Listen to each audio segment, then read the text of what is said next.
Hello, I'm with Joy Shikagi, who is the director of the NetsforLife Inspiration Fund and church campaigns for Episcopal Relief and Development. Joy's in New York, and welcome to welcome to North Carolina, rather, via Skype, Joy. Thank you. It's good to be with you. Joy, tell us about Nets4Life. What is it? What's it about? And what's it intended to do?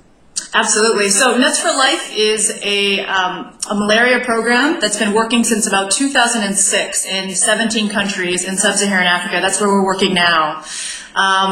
It's a unique partnership of corporations, foundations, NGOs, which is non-governmental organizations, and faith-based organizations. Episcopal Relief and Development is the NGO partner at the table and faith-based partner. We're working, like many on the ground, to really work to eradicate or to fight malaria, which I think is an exciting effort. And really want to work to invite members of the broader Episcopal Church and Anglican community to be part of that effort. Now the Nets4Life campaign, it goes back to the last General Convention, is that correct? That's absolutely right. So in 2006 at the General Convention, the Millennium Development Goals Inspiration Fund was launched, and that was a $3 million campaign to work to support the work of the Millennium Development Goals, of which 2/3 went to Nets4Life and 1/3 went to health in Latin America.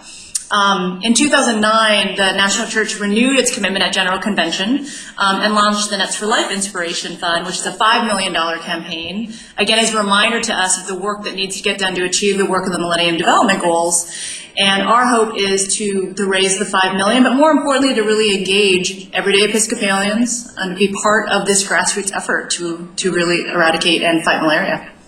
Let me ask you this, Joy. Is there some strategic reason why the campaign is focusing on malaria? I mean, there's HIV/AIDS, there are other preventable diseases. Why malaria?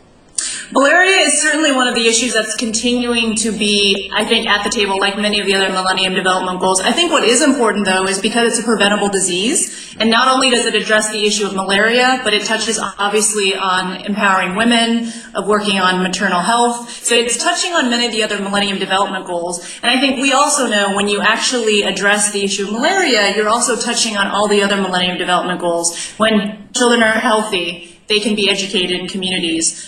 When communities as a whole, can become whole, you can begin addressing poverty in a very deep and meaningful way. So for us, there is a large goal for Nets4Life. It's to deliver 7 million nets by 2013 in the next 3 years. And we're very excited and really believe there's great possibility of really rallying the church, bringing us together, and inviting people to be part of this really exciting campaign.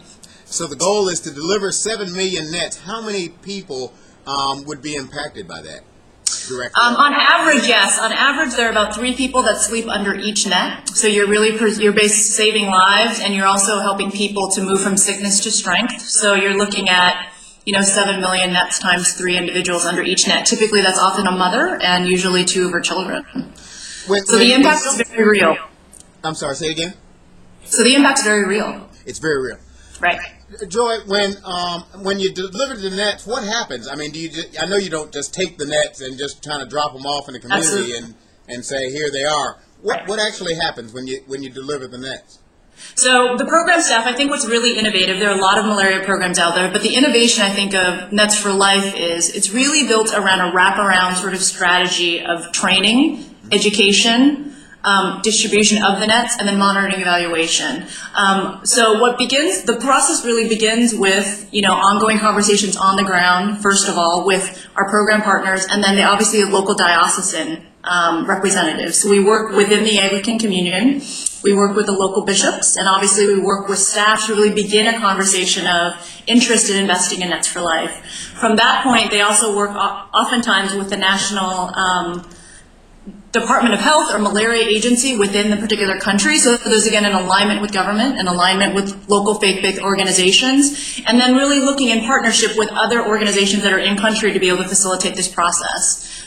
The major piece, again, as I mentioned, was education and training. So the next step really is beginning to ask the question, where is the greatest need, and how can we really engage local community members to become the community malaria agents to do the training on the ground. And I think what's fantastic about that, for those of us who, for all of us, if we're working on an issue in our community, whether it be the local school board issue or whether it be around any number of things, having someone from your community be your trainer, to be empowered to actually come to you and say, I invite you to learn more about the issue of malaria. I invite you to understand how to prevent it. And I invite you to learn about how to use the net properly to best protect yourself and your children.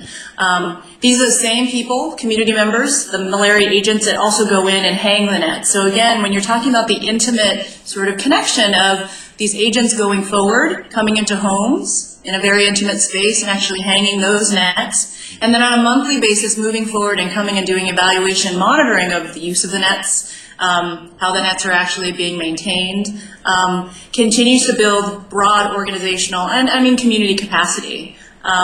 It really is about a net culture, and I think what Nets for Life really speaks to is we know that behavior change can be difficult. I think we all know we need to eat healthy. We know we need to do certain things that keep us all healthy. But behavior change is hard. At the same time, I think what Nets for Life really focuses on is when you do start making the net culture be a really integrated community, you see significant change. And we've begun seeing that significantly now. So this is really a strategic investment, if you will, in the Millennium Development Goals, but in a way that actually impacts people's lives in such a way that several of the Millennium Development Goals are addressed in terms of children being able to get educated, preventable disease being handled. Many of these will be women, so that it impacts the empowerment of women, and all of that goes into the long-term economic development of communities. Right. Joy, one other question. Why sub-Saharan Africa? Malaria is all over the world. Sure. I think one of the reasons the program staff has really intended to focus, and the partners have focused on sub-Saharan Africa, is that is the region where malaria is the most rife when you look globally.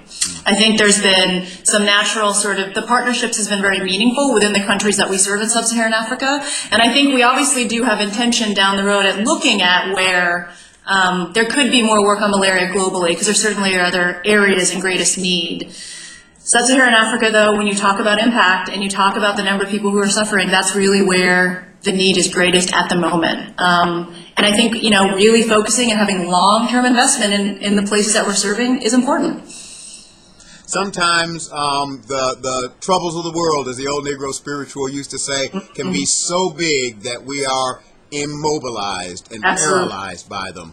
But this is a way of making them manageable and actually being able to do something that can make a strategic difference for the long haul.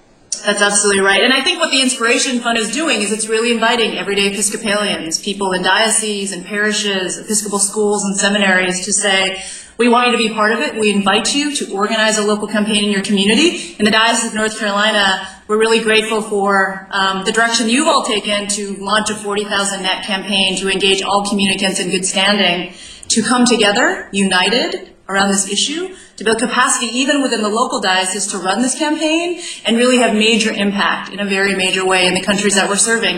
It is a $12 net, and if you remember, the net is wrapped around the community engagement, the training, the education, the monitoring evaluation.